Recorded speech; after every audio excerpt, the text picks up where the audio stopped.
between competition principles in public policies more systematically, in a more systematic way, is a new AI-based system. It's called Lexia, and this system is a system based on AI models. It uses Python and calls to APIs and the database of our that we developed also for the impact assessment, which were our past recommendations for all different sectors. And based on this system, we are able to read the rules published every day in the State Gazette and also in 19 official gazettes by the regional governments in Spain. And this amounts to an analysis of around 1,000 regulatory texts every day. The system applies a sequence of filters to identify which measures are more likely to raise competition concerns. And then, for the most relevant cases, it generates automatically a structured report for an internal review and sends us an automatic email. So Lexia is not just limited to flagging potentially restrictive provisions. It also generates reports, very preliminary reports, but these reports are able to connect what is published every day in the official gazettes with relevant prior positions by the CNC in similar issues. So to be more technical, we use a system called retrieval augmented generation. And so, depending on the similarity of what we see every day published in the gazettes, we compare it with our reports, our market studies, with what we have said in the past, and we see if there is something in the new regulation that can be improved based on better regulation principles or necessity, proportionality, etc., but also take into account more specific positions like the CNC in the past in similar situations. So this helps us this makes systematic monitoring more visible.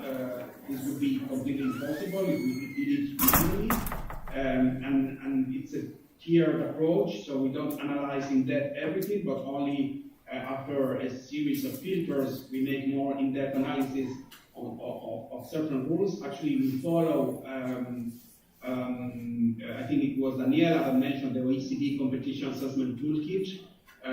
We follow, this document by the OECD recommends using an initial screening through a competition checklist, and then identify regulations that materially restrict competition, and then reserving in-depth analysis for those measures that are likely more have a more significant competitive impact. And this is precisely what we do with this AI system.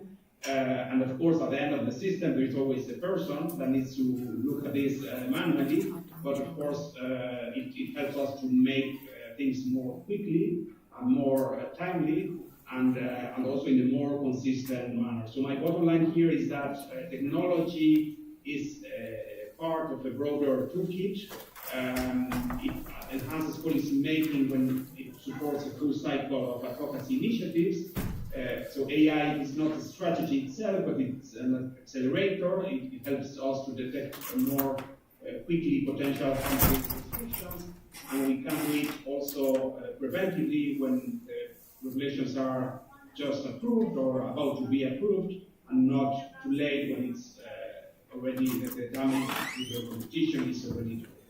And then regarding your second question, very quickly, you mentioned within this AI solution is also giving more power and making more effective another important additional tool of the CNC, which is our capacity to go to court and challenge those rules that may create significant obstacles to effective competition. So this is indeed something very unusual by international standards. I think there are not many competition authorities that are able to go to court and challenge the rule and make it.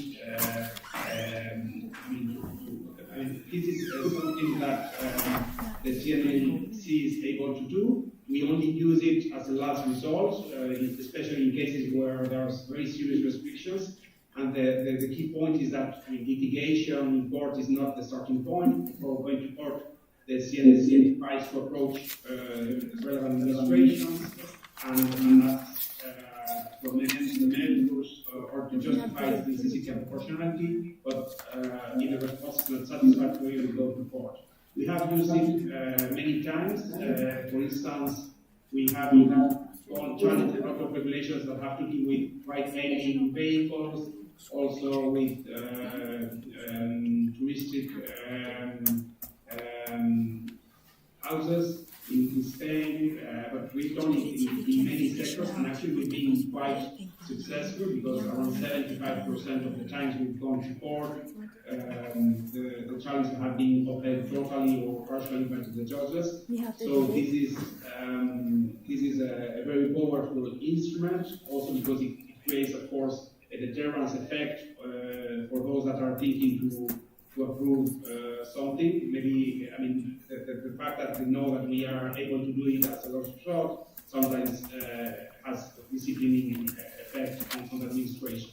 And in this process, it's not only a legal process, there is also an economic analysis that is done by our unit, and which plays a central role in supporting these litigations. So courts decide on legality, of course, but also in these cases, the legal test often depends on the economic substance. So what market is affected, how restrictive the measure is, whether the objective could be achieved in a less destructive way, and what are the lagging effects on entry, on prices, on quality, on innovation, on public expenditure. So our legal challenges are done by a team of lawyers, of course, economists, and we accompany usually the legal documents also with an economic report where we try to support the case from a more economic perspective, and it has proved to be very important to have success in the judicial challenges. So this is another way to turn competition principles into an enforceable mechanism, and economic analysis is key here. And now the artificial intelligence is helping us to find more in time the regulations that we need to challenge in court, because the time to challenge them in court is only 3 months. So we need to be very quick in detecting this on time. So the new system is also helping us in this regard and reinforcing overall our advocacy function. So thank you very much for that. I think you answer any questions. Thank you so much, Enrique.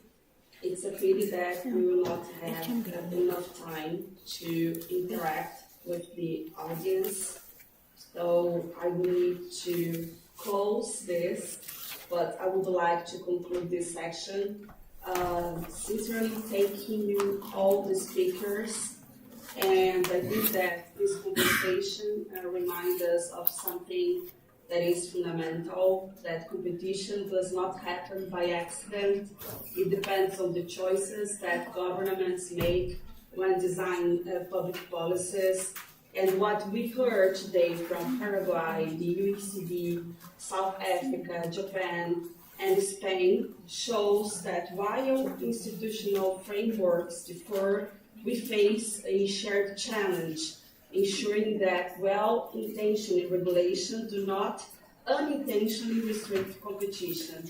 And that is exactly where competition advocacy plays a crucial role. In moments of economic pressure or political urgency, the temptation of intervening in markets is often very strong. But these are precisely the moments when sound competition principles matter the most.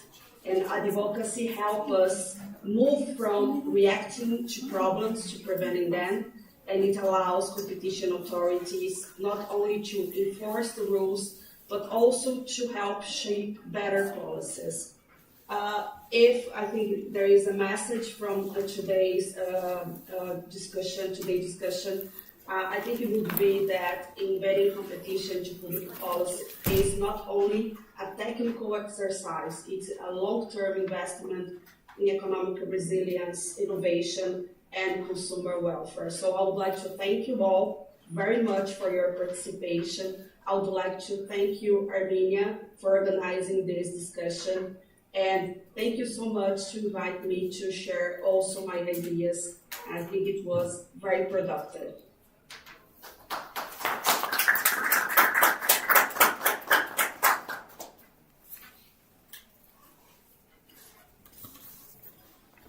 Thank you, everyone. Thank you. Bye. Thank you.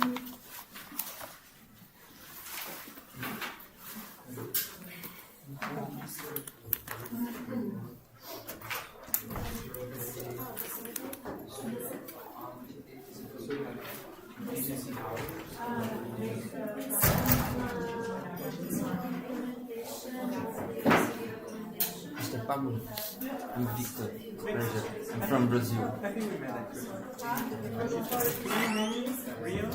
No. No? No. This is my first ICN. Oh, no, but in the Latin American competition forum? Oh, no. No? I was in the law of not describing Oh, okay. yet. But I have a question. You said about the day. Söyle boft. Orna sorusu almasın. I asked you if comparing